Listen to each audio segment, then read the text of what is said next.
Testando. Hoje eu vou reagir à entrevista da Espectro Cinza pro Breno Altman, né?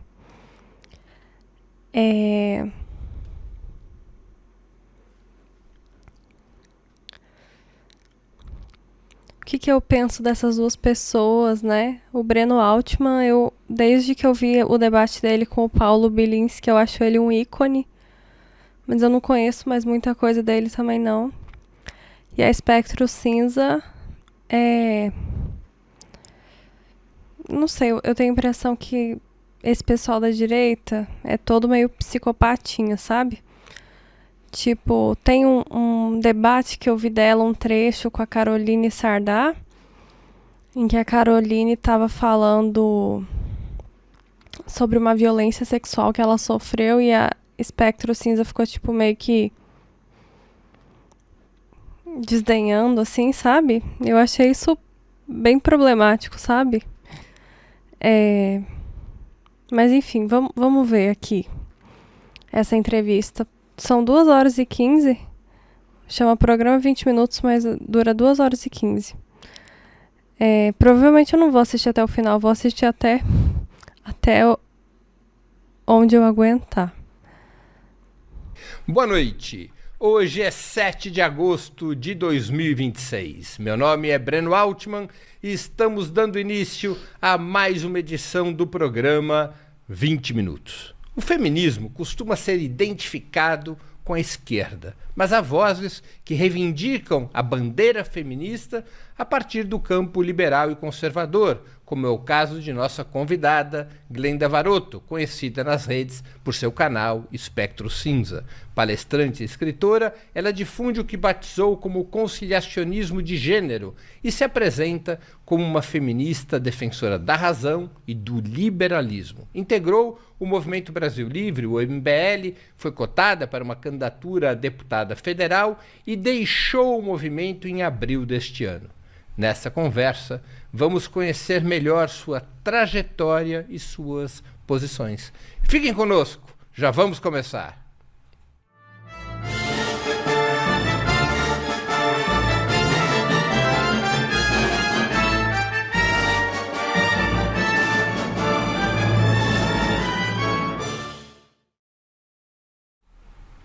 Boa noite, Glenda. Muito obrigado por aceitar nosso convite e vir aqui aos nossos estúdios para essa entrevista. Um prazer te receber. Boa noite a todos. Eu fico muito feliz pelo convite, na verdade. Eu fiquei honrada e muito surpresa quando tu me mandou uma mensagem. Então, vamos lá. Surpresa? Por que surpresa? Olha, eu nunca fui convidada por um canal de esquerda, assim, tão bem marcado para minha participação. Foi a primeira vez. A primeira vez? Foi. Olha só. Deve ser convidada mais vezes. Antes de você criar o teu canal, Espectro Cinza, qual que foi a tua trajetória? Da onde você veio e como é que você fez essa caminhada até passar a ter uma voz pública no debate? Bem, eu nasci no interior do Rio Grande do Sul, né? Como eu falei para ti antes, em Carazinho, que é a cidade do Leonel Brizola. E a minha mãe é uma mulher muito religiosa. Ela é evangélica. E eu fui criada sob a égide e o controle extremamente moralista dela. Então eu frequentei primeiro a igreja metodista, depois a igreja batista independente. Só que a batista independente é uma igreja consideravelmente liberal, mas a criação dela não foi. Então ela reproduziu o tipo de criação que ela teve nos anos 70 sob a Assembleia de Deus, tá? E desde a minha infância eu fui muito questionadora e contestadora. Né? Então, inclusive, isso serve até para desbancar ou quebrar essa narrativa de que todas as feministas, elas necessariamente foram cooptadas ou convencidas ou influenciadas externamente para serem assim. No meu caso, eu posso dizer, assim, de uma forma quase que primitiva mesmo, muito espontânea, eu nasci feminista, tá? Então, eu questionava minha mãe, por exemplo, sobre... E a história da Simone de Beauvoir, que ninguém nasce feminista, então, ninguém nasce mulher? Isso aí depois, tá? Mas veja bem, eu questionava minha mãe... a Simone de Beauvoir falou que ninguém nasce mulher, torna-se mulher, né? Não sei se ela falou ninguém nasce feminista. Mas assim, eu não acho que essa experiência dela é tão, assim, particular assim, entendeu? Eu acho que isso é bem comum, sabe?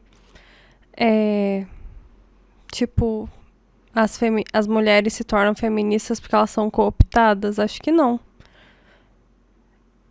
Eu, particularmente, nova também, eu tinha, assim, tinha algumas coisas que me incomodavam, sabe? Eu não sou de uma família conservadora, mas, assim, o machismo, ele tá presente, né, na sociedade. Tinha várias coisas que me incomodavam, assim. E eu acho que várias mulheres também, sabe? Eu não acho que ela é, tipo, um alecrim dourado por isso, sabe? Pode, assim, acontecer da gente não saber que aquilo é feminismo, né? A gente só tem uma insatisfação, tem alguma coisa ali incomodando, a gente não entende muito bem o que é. Não sabe nomear aquilo, né? Mas, tipo, eu acho que essa experiência é bem, tipo, muito comum, assim, entendeu? Que ela tá, porque eu sou diferente das outras. Tipo, eu não sou como as outras garotas, né? Ela tá falando meio que isso, assim, né? Pelo menos tá parecendo. Inclusive, uma coisa que eu sempre pensava, assim, é que eu sou mulher, né? Eu tenho duas irmãs, né? E eu sempre pensei assim, nossa, que se eu tivesse tido um irmão, eu com certeza ia ficar muito revoltada, porque eu sei que o tratamento seria diferente e seria mais uma fonte de revolta e de insatisfação na minha vida. Sobre o porquê que mulheres deveriam ser submissas a um marido. Eu achava que é um absurdo, porque eu considerava uma completa arbitrariedade que não fazia sentido algum pra mim. Por que eu tinha que assimilar o sobrenome do meu marido? Eu achava também um ultraje. Por que ele não pode assimilar o meu? Por que a gente não pode trocar? Tipo assim, aqui em casa, eu moro com a minha mãe, o meu padrasto e minha irmã mais nova. Tem uma outra irmã que é do meio, minha irmã do meio, que mora fora agora, que ela foi estudar.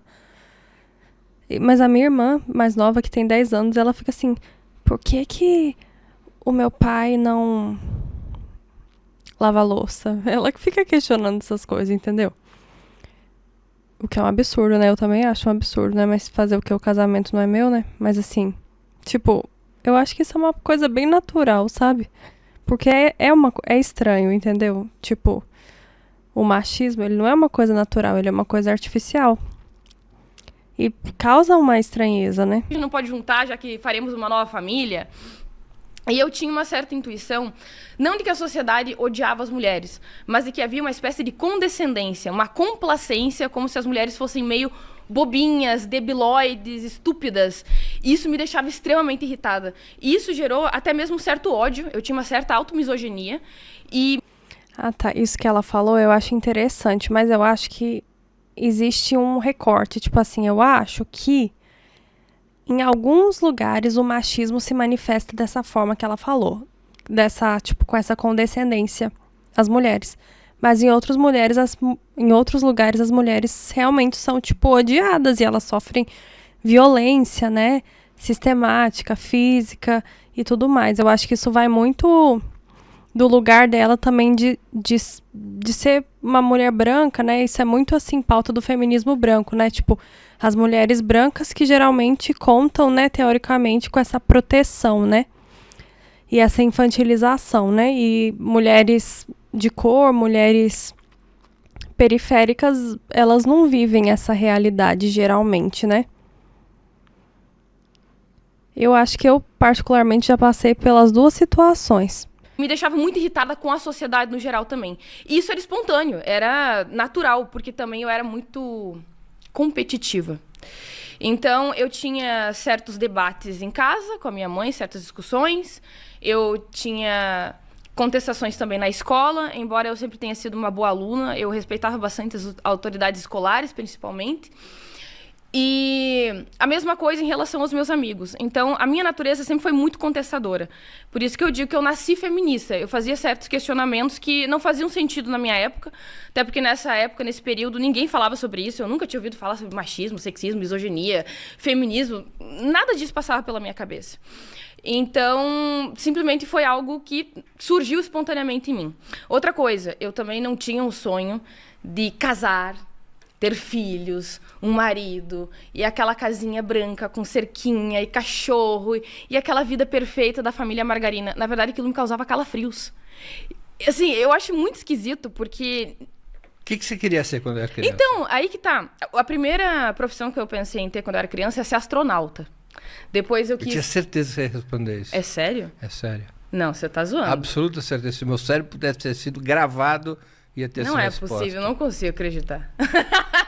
Então, pensei em astronauta, bióloga marinha, geneticista, estilista, desenhista, enfim. Mas uma coisa que eu tinha muita certeza é de que eu queria deixar um rastro na história. Eu queria impactar positivamente a vida das pessoas. Eu queria fazer algo grandioso, entendeu?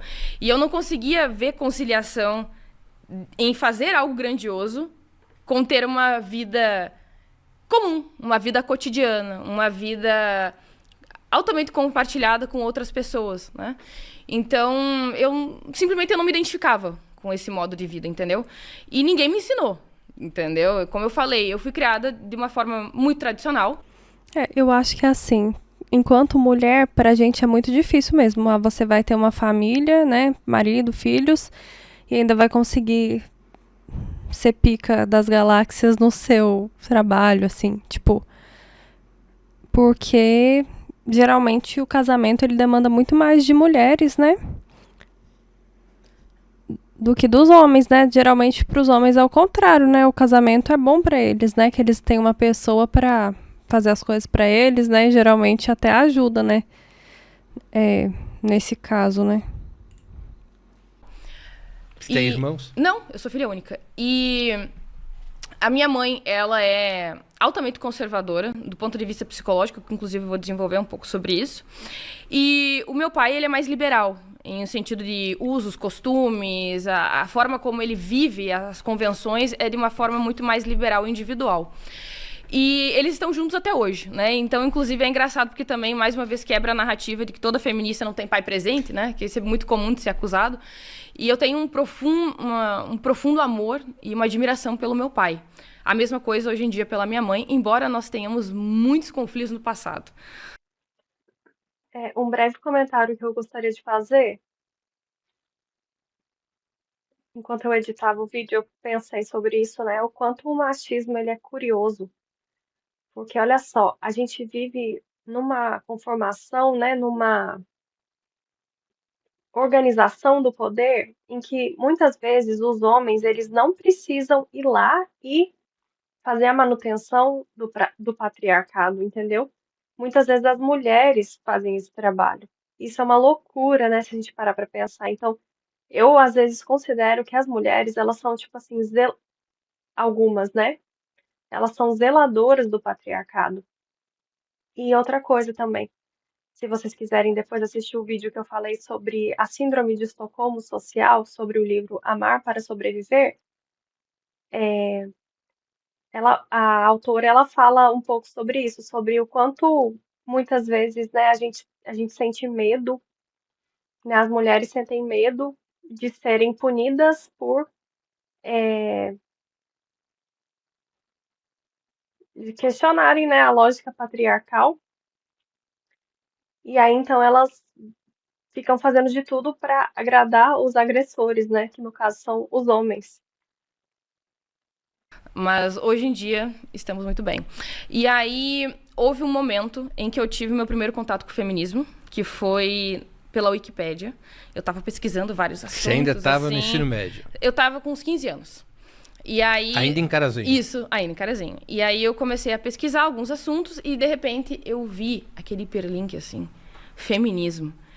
Eu juro que eu tive uma intuição do que era. Foi, assim... como eu poderia dizer, muito estimulante pra mim naquele momento. Eu pensei, cara, não é possível que é o que eu tô pensando. Será que é o que eu tô pensando? Quando eu cliquei naquilo, meu Deus do céu.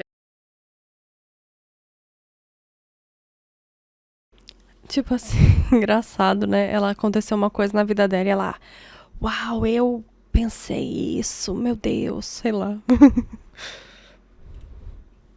Assim, foi incrível. Não foi exatamente uma revolução intelectual, mas meio que uma confirmação das minhas intuições. Tinha alguma coisa realmente acontecendo. entre homens e mulheres, havia uma espécie de condescendência, algumas pessoas interpretam como ódio, enfim, houve um desenvolvimento histórico e social em relação aos direitos femininos, etc. E tinha muita teoria, muito livro, muita produção intelectual acerca do assunto. Nunca mais fui a mesma, né? Então, aí eu comecei a ler mais sobre o assunto e, principalmente, comecei a debater na internet. Aí foi o período do Facebook. Eu passava praticamente o dia inteiro debatendo na internet, tá? Então eu passava horas e horas debatendo, arrancando os cabelos, extremamente irritada. Só que eu era daquele período, assim, mais faca na bota, entendeu? Em que não tinha local de fala, não tinha local seguro, não tinha aquele argumento de autoridade, eu sou mulher, logo eu tenho razão. Então eu meio que fui treinada a ferro e fogo, entendeu? Independentemente de quem eu fosse, eu tinha que provar pelos melhores argumentos que eu estava certa. E nesse período eu conheci uma pessoa que foi muito importante para mim no meu desenvolvimento intelectual, que eu sempre comento, que é o Eli Vieira. Já ouviu falar dele? Eu nunca ouvi falar dele. Não. O Eli Vieira, ele é um geneticista que criou o Bully Voador, que era um blog de ateísmo. Bully Voador. Isso, Bully Voador. Que é em referência a uma espécie de hipótese, um cenário que o Bertrand Russell criou para explicar o ateísmo, né? Uma espécie de crença, né? De como é que tu justifica isso. E o blog era sobre ateísmo, agnosticismo, cientificismo, feminismo, direitos humanos, etc. Era muito secular. E ele também foi o criador da Liga Humanista Secular. E aí, depois de um tempo, eu comecei a escrever nesse blog, me aproximei do Eli e também das pessoas que costumeiramente debatiam no perfil dele no Facebook. Aí teve um período também que ele ficou muito famoso por conta dos debates que ele teve com o Silas Malafaia, em que eles estavam discutindo, debatendo acerca da origem da homossexualidade, se era genética ou se não era. Ele entendia como comportamento, o Silas Malafaia, e o Eli enquanto origem genética, né, como se fosse algo inato. E aí, nesse período, ele começou a atrair muitos intelectuais e muitos debatedores, muitas pessoas que se interessavam por esses assuntos. E esse período foi muito importante para mim, porque eu era muito verde intelectualmente ainda, e eu fui testada e provada com as pessoas muito mais bem preparadas do que eu. Eram pessoas mais velhas, pessoas mais estudadas, pessoas que tinham mais experiência, muito mais conhecimento. E ali eu fui sendo formada nessa cultura racionalista e muito baseada em evidências para sustentar as minhas posições. E também de honestidade intelectual, tanto quanto humildade epistemológica. Eu aprendi com ele, por exemplo, a assumir publicamente um erro. Ela tem uma ótima autoestima, né? Eu lembro de ter visto isso pela primeira vez e ter ficado admirada. Ele passou a ser um ídolo intelectual para mim em relação a isso, por se demonstrar intelectualmente honesto e muito humilde. E foi nesse momento também que eu comecei a aprender a argumentar melhor, a realmente montar os argumentos com premissas e as conclusões, etc. E aí, depois de algum tempo já convivendo com essas pessoas, em que eu fui sendo desmantelada nas minhas posições e convicções que eu tinha sobre inúmeros assuntos, eu fui me aproximando cada vez mais do liberalismo e me distanciando principalmente do movimento feminista. O teu ponto de partida como feminista desde o nascimento, o teu ponto de partida foi o feminismo de esquerda? Foi o feminismo marxista? Então, o primeiro que eu tive contato Quem foi o eram as feminismo. autoras que você primeiro admirou? Então, o primeiro feminismo que eu tive contato foi o marxista, e eu acredito que tu conheça. Gente, eu vou ser bem honesta, eu não sei o que é feminismo marxista. Desculpa. Tipo, o que é feminismo marxista? Tipo assim, Angela Davis? Angela Davis eu conheço. Se for, aí eu conheço. Uma blogueira que era muito conhecida antigamente, que escrevia muito, que era a Lola Aronovitch. Sim, Então, de nome. eu consumia muito o conteúdo Ah, essa eu conheço, a Lola. Já li o blog dela também, quando eu era mais jovem. dela. Então, eu fui meio que formada pela Lola Aronovitch e as autoras que ela citava. E aí, depois, através do Eli Vieira, eu fui conhecendo outros autores. E eu também comecei a passar por aqueles momentos de autoquestionamento mesmo, de autorreflexão, de perceber que eu já não conseguia mais sustentar certos dogmas ou, enfim, certas posições que eu tinha muita convicção, entendeu? Então, ao longo desse processo, eu percebi que eu estava me tornando não exatamente uma antifeminista, eu não estava me tornando uma reacionária ou uma conservadora, mas muito crítica do movimento. E aí até converge com o que a gente comentou antes, que nós geralmente somos mais críticos com quem faz parte do nosso campo, certo? Então eu fui me tornando mais crítica do movimento em si, embora ainda me considerando feminista. E aí, ao longo desse processo... Isso é verdade. A gente acaba, às vezes, criticando a esquerda e fica criticando a esquerda. E eu acho que a gente tinha que parar com isso, sabe? Eu vou ser criticada por falar isso, mas eu acho que tinha, sim, que parar. Pelo menos faz uma coisa mais, assim, por baixo, por trás das cortinas, sabe, cara? Não que... Outra coisa também, aproveitando pra falar. Muita gente fala que, assim, a direita, ela é organizada, a esquerda é desorganizada. Eu acho que não, sabe? Eu acho que a direita simplesmente tem, sei lá, o aparelho estatal e midiático a favor. Mas a esquerda é muito mais organizada. Olha esses candidatos de direita aí se degladiando, cara. Isso é organização pra vocês? Não sei, talvez seja, de alguma forma. Aí vocês me falam se sim, se vocês acham que sim, né? E por quê? Eu fui percebendo que eu não era 8 nem 80. Eu não era preto nem branco. Eu era uma pessoa perdida naquele espaço nuançado de espectros e cinza. E foi aí que eu me identifiquei enquanto aquela pessoa que fica no extremo centro das coisas. E não como se eu tivesse uma posição, por exemplo, assim, meio estúpida e tosca, né? Eu sou 50% a favor da escravidão e 50% contra. Não é isso. Na verdade, eu tenho posições e convicções muito fortes sobre alguns assuntos, mas eu entendo que existem vertentes e existem autores que são bons, que são intelectualmente honestos, que têm um conteúdo interessante, que perpassam... Cara, talvez ela deveria seguir, tipo, uma carreira artística, né? E não ficar na política, porque ela é muito... praticamente por todo o espectro político. E essas pessoas devem ser analisadas, lidas, questionadas, mas que autores etc. te levam a partir do feminismo marxista e chegar no feminismo liberal? Olha... E tudo o que acontece é, porque aconteceu e eu conheci essas pessoas e isso mudou, não sei o quê. Tipo, sei lá, talvez ela devesse escrever ficção ou alguma coisa do tipo, sabe, cara? Sei lá. Eu diria que eu passei por um período que eu detestava uma autora e hoje em dia eu admiro, embora ainda tenha muitas discordâncias, que é a Camille Paglia. Porque a Camille, ela é não exatamente uma antifeminista, mas ela também é uma dissidente do movimento. Ela foi importante para mim nesse sentido.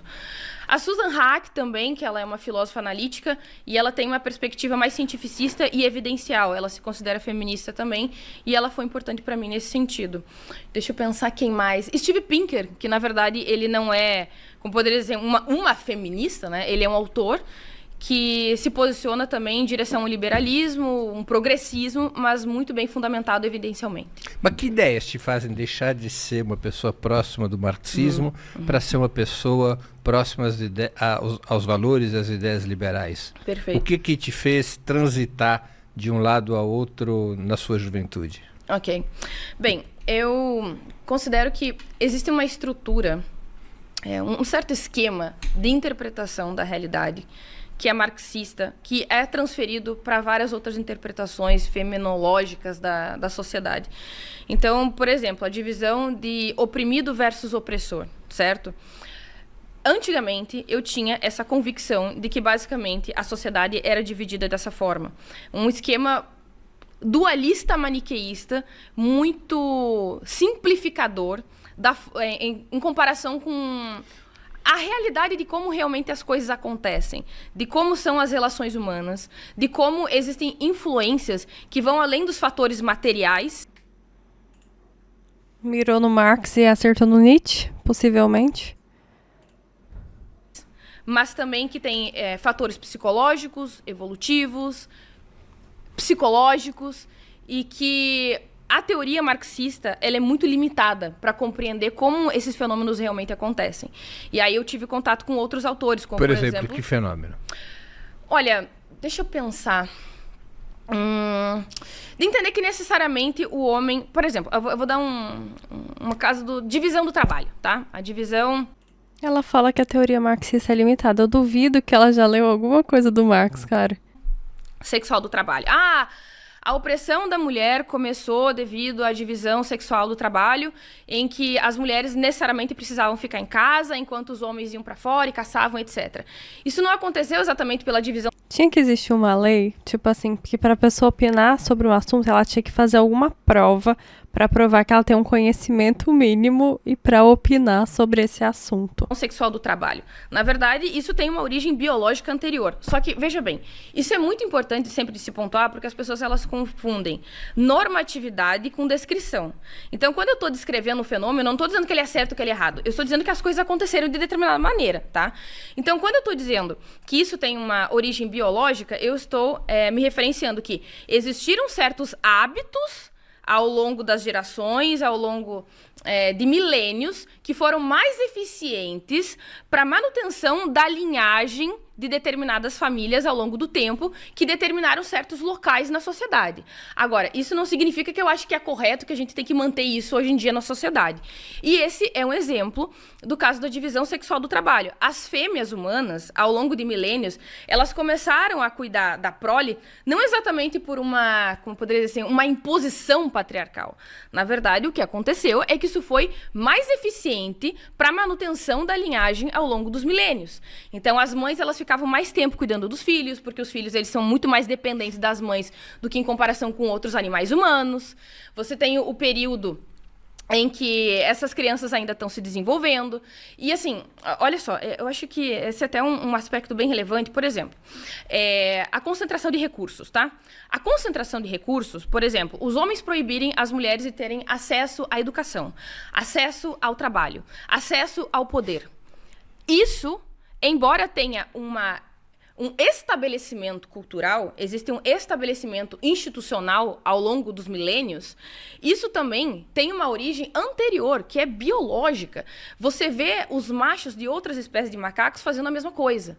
Você vê outras espécies criando um monopólio de recursos em que os machos de determinadas espécies de primatas, eles impedem que as fêmeas tenham acesso à água potável, que as fêmeas primatas tenham acesso ao alimento, que elas sejam dependentes do cuidado e da proteção deles. Por causa disso, elas se veem na necessidade de barganhar sexualmente. Então, é uma forma de exercer a cópula através da coação ou através da manipulação, impedindo que essas fêmeas tenham acesso aos recursos. E isso também é percebido. Eu não sei se isso é verdade. Se isso for verdade, eu acredito que devem existir casos diferentes em outras espécies também, porque eu acho que os comportamentos entre espécies, eles variam, né?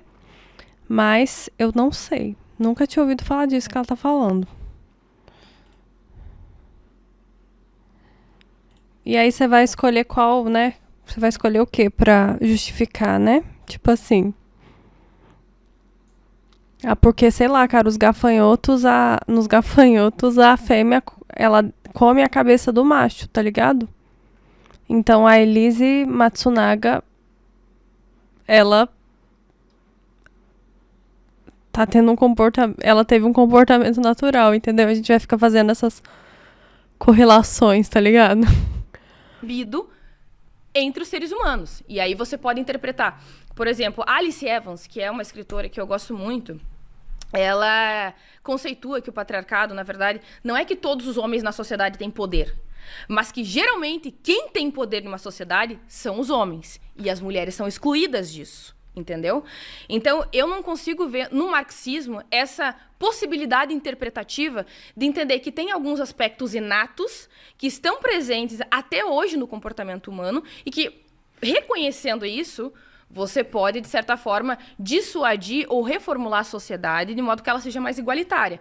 Mas o problema que eu vejo no marxismo e certas ideologias de esquerda é que quando você não reconhece exatamente a origem de certos problemas, você tenta consertar esses problemas com o remédio errado, entendeu? Então, digamos que eu reconheça ou eu diagnostique que uma determinada pessoa tem câncer neurológico, certo? Eu não vou curar essa pessoa com aspirina, eu não vou curar essa pessoa com, sei lá, florais, certo? Eu vou fazer isso com radioterapia, com quimioterapia. Só que primeiro você precisa reconhecer qual é a origem desse problema. Só que geralmente a esquerda ela tem um problema, e eu até entendo por quê, eu entendo o motivo, de reconhecer que existem alguns fatores que são naturais, que realmente são correspondentes à natureza do ser humano, que tem até paralelos com outras espécies, porque ela teme que isso decaia em normatividade e resignação. E eu acho que é um perigo real, mas eu acredito que faz parte da nossa honestidade intelectual, inclusive de reconhecer as coisas como são, tanto quanto de resolver os problemas da maneira correta. O Friedrich Engels, na origem da família do Estado da Propriedade, ele reconhece as questões biológicas, mas ele identifica, como muitos historiadores o fizeram, a existência de sociedades matriarcais. E ele localiza historicamente o advento do patriarcado na divisão de trabalho e, mais do que tudo, no surgimento da propriedade privada. Você não acha que essa sua descrição natural, biológica, acaba ignorando essa raiz histórica e material da mutação das sociedades, mesmo que essas questões biológicas permaneçam as mesmas ao longo do tempo? Tipo assim, eles estão equivocados, tá? E eu vou explicar por quê. Porque mesmo que algo seja biológico, atualmente, né, o que se tem em pesquisas é que existem genes que influenciam o nosso comportamento, só que esses genes, eles podem se modificar, entendeu? Através de mutações, né, através da ativação ou não, né, da transcrição ou não desses genes. Então, assim, ver a biologia como uma sentença tá equivocado, sabe?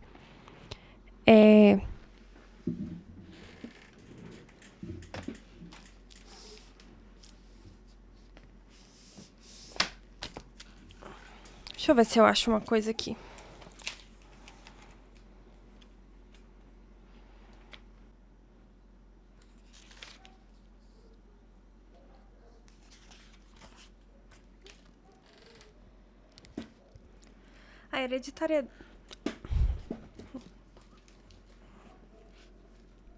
A hereditariedade para doenças humanas e traços comportamentais costuma ser substancialmente menor que 100%, demonstrando que o ambiente é um fator importante para a aquisição de traços ou doenças.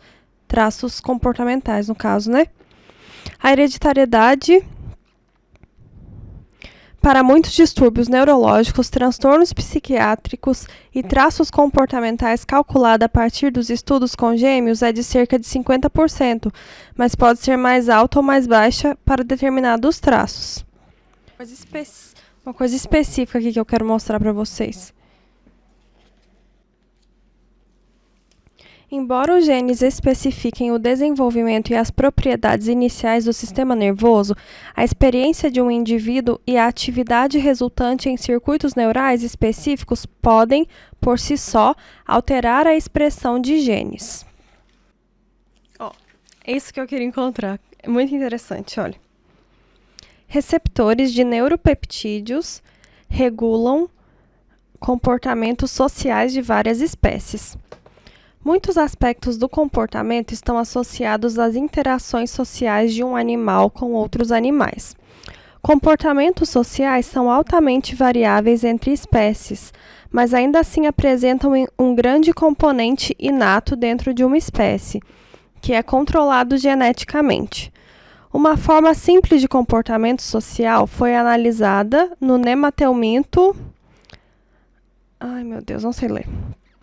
Esses animais vivem no solo e comem bactérias. Diferentes cepas do tipo selvagem exibem diferenças profundas em seu comportamento alimentar. Animais da cepa padrão usada em laboratório são solitários, dispersando-se em um território onde haja comida bacteriana e deixando interagir uns com os outros. Outras cepas têm um padrão alimentar social, reunindo grandes grupos de dezenas ou centenas de animais que buscam alimento em conjunto. Olha só. Viu? Tem uns que têm um padrão solitário, outros que procuram alimento em conjunto. A diferença entre vermes sociais e solitários é gerada por uma alteração em um único gene, causando a substituição de um único aminoácido em uma proteína.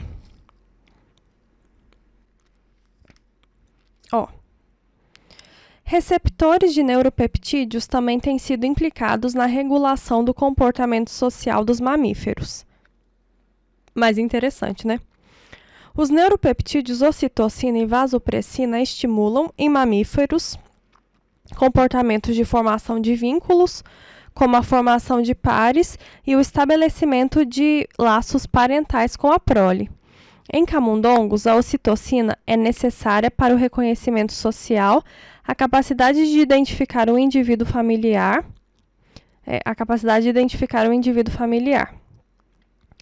A ocitocina e vasopressina têm sido profundamente estudadas em pequenos roedores da espécie Microtus ocrogaster, que formam pares duradouros para criar seus filhotes. No caso desses roedores, a ocitocina liberada no encéfalo das fêmeas durante o acasalamento estimula a formação de um vínculo duradouro com seu parceiro. Da mesma forma, a vasopressina liberada no encéfalo do macho durante o acasalamento estimula a formação de laços com sua parceira e o comportamento paternal. O grau de formação de pares varia substancialmente entre espécies de mamíferos. Os machos da Microtus ocrogaster formam vínculos estáveis de longa duração com as fêmeas e as ajudam a criar sua prole, sendo descritos como monogâmicos. Mas seu parente próximo, o Microtus montanus macho, é promíscuo e não apresenta comportamento paternal. A diferença entre os comportamentos dos machos nessas espécies está relacionada com diferenças na expressão da classe de receptores de vasopressina V1A no encéfalo. Nos Microtus ocrogaster, os receptores da vasopressina V1A são expressos em altos níveis em uma região específica do encéfalo, o pálido ventral. No Microtus montanus, os níveis desse receptor nessa região são muito mais baixos, embora estejam altos em outras regiões encefálicas. A importância dos neuropeptídeos ocitocina e vasopressina e de seus receptores tem sido confirmada e ampliada por estudos utilizando genética reversa em camundongos, que são mais fáceis de manipular geneticamente que os microtos. Por exemplo, a introdução do gene para o receptor de vasopressina V1A do Microtus ocrogaster em camundongos machos, que se comportam mais como os Microtus montanus, aumenta a expressão do receptor de vasopressina V1A no pálido ventral e aumenta o comportamento de formação de laços dos camundongos machos com as fêmeas. Assim, diferenças entre espécies no padrão de expressão do receptor de vasopressina podem contribuir para diferenças nos comportamentos sociais.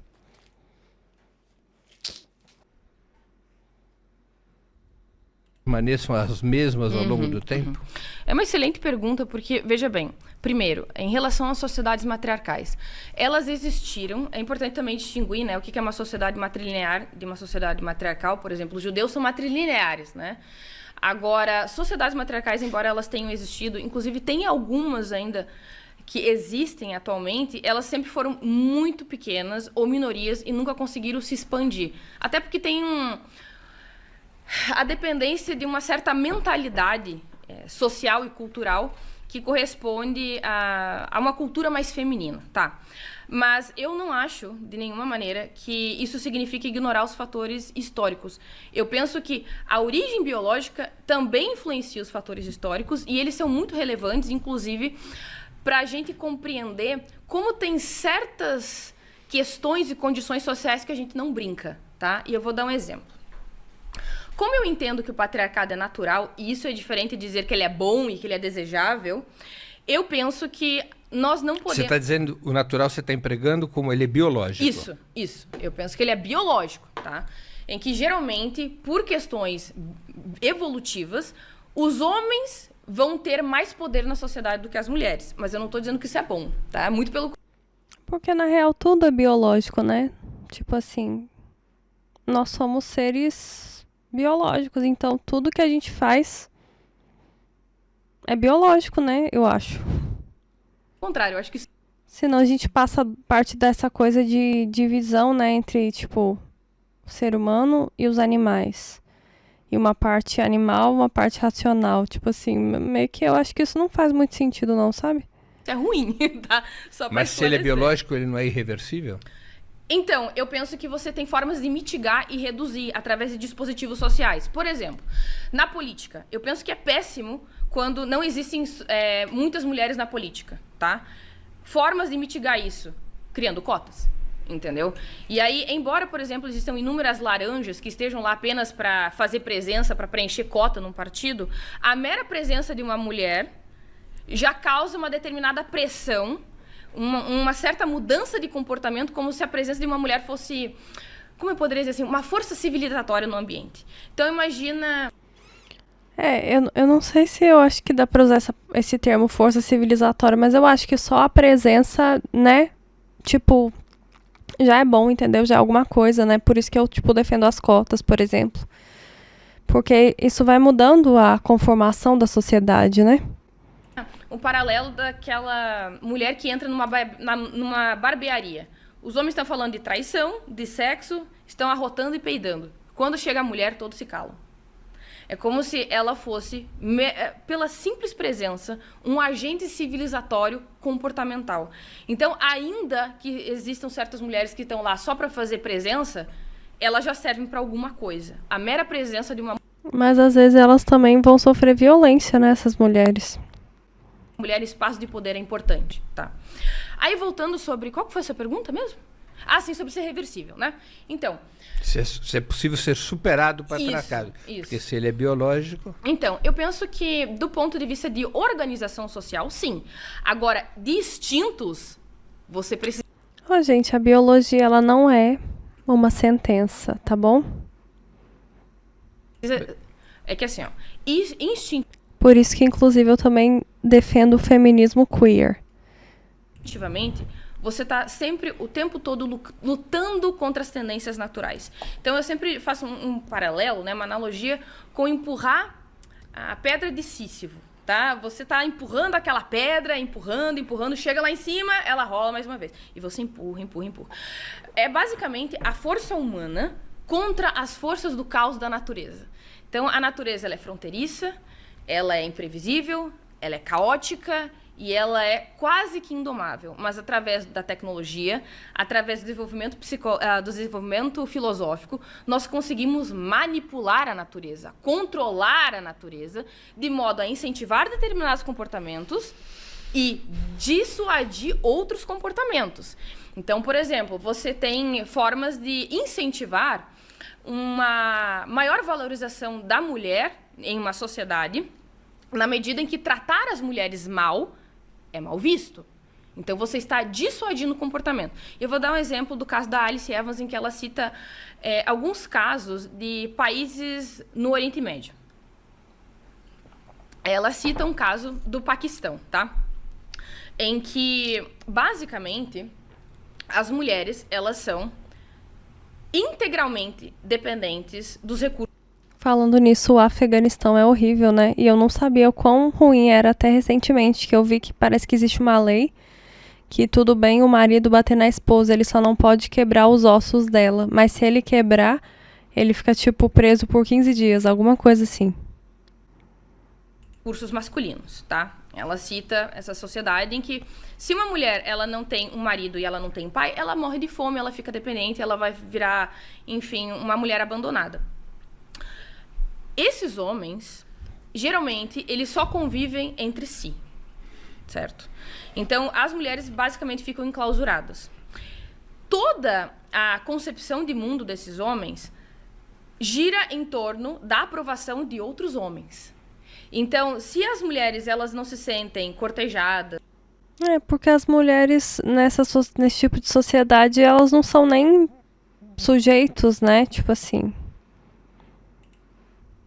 Se elas não se sentem amadas, Não que na nossa a gente seja, né? Assim, a gente é, com certeza, né? Muito mais do que nessas sociedades, mas ainda existe, né, uma hierarquia.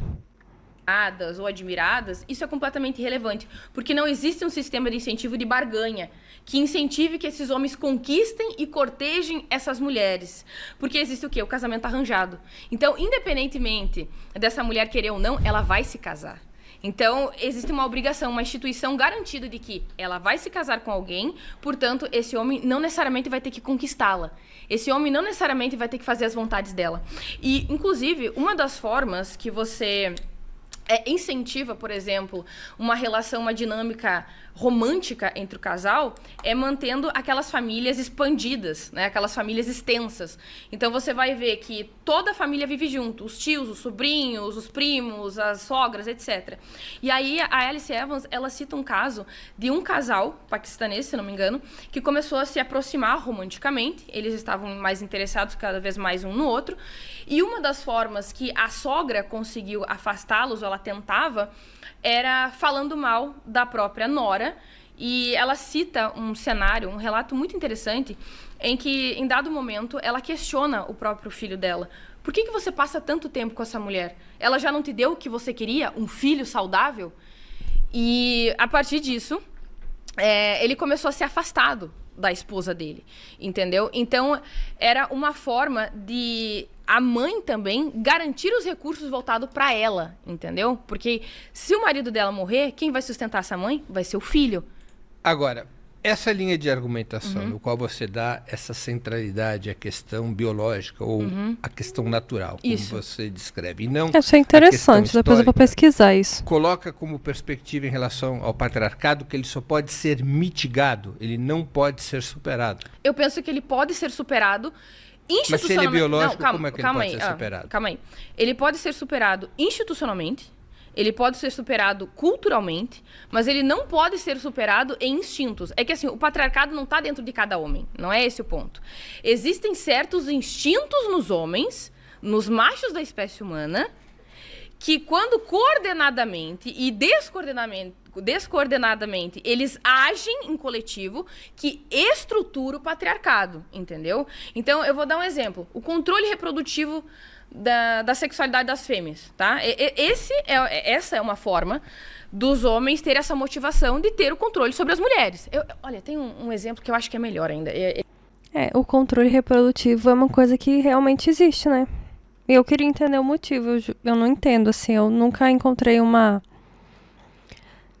explicação que me convencesse, sabe? Eu tô achando até que o que ela tá falando agora é interessante, tá? Me julguem. Mas achei que é interessante o que ele está falando. Não é uma viagem completa, eu acho. Ele é muito mais preciso. A questão da paternidade, tá? A paternidade ela é muito relevante, porque assim, as mães, elas sempre vão saber que elas são as mães de seus filhos. Os homens não têm essa certeza. E embora hoje nós tenhamos testes de DNA, a preocupação acerca da paternidade, independentemente da tecnologia, permanece psicologicamente nos homens. É um medo permanente nos homens. Eu não sei se esse filho é meu. Então, uma das formas que os homens tinham para ter certeza da paternidade era enclausurando as mulheres em casa. Então, esse é um aspecto que tem uma origem natural inata, mas que justifica, entre aspas, né, ou explica, na verdade. Mas eu acho que assim, é mais um surto, tipo, se esse cara, e se não for meu filho? Não, isso não me parece natural, inato, esse medo do seu filho não ser seu filho. Cara, vai trabalhar, tá ligado? Vai pra guerra. Para de pensar nessas coisas. Sei lá, eu não... Isso é um medo natural? Não. Eu acho que os animais, né, incluindo os seres humanos, a gente quer sobreviver, né? Eu acho. Sei lá. Essa movimentação histórica do porquê que você vê em tantas sociedades. Tanto que tem várias espécies que o macho, ele tenta matar os próprios filhos ou mata os próprios filhos. Então, tipo assim, o medo do filho não ser seu, tipo, sei lá, não sei. Me parece uma coisa muito cultural e comportamental, e não uma coisa biológica, né? Você disse que a melhor forma, o melhor cenário de avanço por direito das mulheres foi nas sociedades capitalistas. Entendi. Eu penso que... Eu estou aqui fazendo uma comparação em função dessa sua afirmação. Eu penso que é a forma mais... Como poderia dizer assim? Mais eficiente de alcançar a riqueza e, portanto, também alcançar a emancipação. Mas os exemplos históricos não apontam para isso. Eu discordo. Antes da Revolução Industrial, a maior parte da humanidade vivia em extrema pobreza. Não. Eu estou dizendo isso em relação ao que se disse sobre os direitos das mulheres. As sociedades capitalistas, mesmo as mais desenvolvidas, mesmo as mais ricas, mesmo aquelas muito mais ricas do que a União Soviética, só vieram a ter, e nem todos esses direitos, muito depois da Revolução Russa. Elas não foram precursoras, elas foram caudatárias, somente depois da Revolução Russa, e nem todos esses direitos foram sendo conquistados nas sociedades capitalistas. Isso não coloca em questão essa sua afirmação de que nas sociedades capitalistas é onde melhor florescem os direitos das mulheres? Eu penso que o fator riqueza é relevante porque sem essa riqueza, sem esta estabilidade econômica que foi conquistada graças à Revolução Industrial, você não consegue criar uma sociedade que seja suficientemente segura para que essas mulheres definitivamente busquem aquilo que elas de fato têm vontade, entendeu? Então, embora, enfim, você tenha outras formas de alcançar certos direitos institucionalmente falando, você precisa de uma determinada realidade material, você precisa ter uma certa segurança econômica para que essas mulheres verdadeiramente se realizem naquilo que elas têm vontade de se realizar. Então, veja bem, esse é mais... Mas que é mais segurança econômica do que no socialismo, né? Porque no capitalismo a gente não tem segurança econômica. Nós não somos donos dos meios de produção. Qualquer momento a gente pode ser demitido, né? Mais uma vez um ponto relevante, porque eu não acho que as mulheres buscando atividades mais maternais ou mais sociais seja bom ou ruim, mas é um fato. Isso geralmente acontece justamente nessas sociedades onde há mais liberdade. Agora, como é que ele funciona como chave de interpretação para o feminismo, o conciliacionismo de gênero? Conciliacionismo de gênero, eu posso resumir de modo com que a gente entende a sociedade, os fenômenos sociais que envolvem homens e mulheres como um entrelaçamento muito complexo que visa reconhecer os problemas que afligem os homens e as mulheres. E veja bem, eu reconheço que não é algo novo, tá? Isso é uma coisa muito importante de se pontuar, porque essa é uma coisa que eu já venho falando há muito tempo. O feminismo, ele já dialoga, ele já disserta sobre a pressão que o homem sofre na sociedade há muito tempo, tá? Eu não estou tentando inventar a roda, isso é antigo, certo? A questão é, geralmente, as pessoas mais à direita não sabem disso, seja lá por desonestidade intelectual, cherry picking ou ignorância, enfim, mas também porque o movimento feminista se perdeu em desenvolver esses aspectos. Geralmente quem fala mais, ironicamente, são os movimentos de esquerda marxistas, os leninistas, os trotskistas, que dissertam acerca da realidade muito dura do operário, do trabalhador, daquela pessoa que realmente pega no batente, certo? Mas as dificuldades não giram apenas em torno disso. Então, na verdade, é uma espécie de renovação acerca desse posicionamento, tá? De que homens e mulheres têm problemas correspondentes à sua vivência particular, eu diria que dificuldades inatas e biológicas também, sem ignorar aspectos culturais e sociais, e que nós precisamos fazer o máximo de esforço possível para interpretar, chegar até a verdade através das melhores evidências. E aí sim, tentar mitigar esses efeitos que oprimem tanto homens quanto mulheres. Angela Davis, em Mulheres, Raça e Classe, afirma que o feminismo dominante, que é o feminismo liberal, Sim. segundo Angela Davis, foi erguido por mulheres brancas e de classe média, cego para a operária, para a trabalhadora e para a mulher negra em especial. Ok. Tem até o rolê, né, de que eu acho que é nesse livro mesmo que a Angela Davis fala que o movimento pelo voto feminino lá nos Estados Unidos foi, acho que ele começou depois que os homens negros adquiriram direito ao voto, né, e aí as mulheres acharam um absurdo, né, as mulheres brancas de lá. O seu conceito, esse de conciliacionismo de gênero, enxerga esse cruzamento de raça e classe ou para no encontro entre homem e mulher? Essa é uma excelente pergunta. Geralmente eu desenvolvo da relação entre homem e mulher, mas quando eu vou analisar questões envolvendo raças ou culturas diferentes, naturalmente eu vou aplicar esse mesmo método político para compreender os fenômenos, entendeu? Então, se eu ver uma determinada situação envolvendo racismo, naturalmente eu vou tentar interpretar a tal situação através de um aspecto histórico, através das melhores evidências, com generosidade intelectual, não tentando, como eu poderia dizer assim, exacerbar as minhas interpretações, supor muitas coisas além das minhas evidências. Eu diria que, epistemologicamente, eu sou cética. Eu preciso de muitas evidências para criar realmente, para fundamentar uma conclusão acerca de uma situação, tá? Muitas vezes você vai ver pessoas mais à esquerda, inclusive a parte eu, que ela fala do evidentemente, MBL, que, cara. embora não seja... Vamos lá.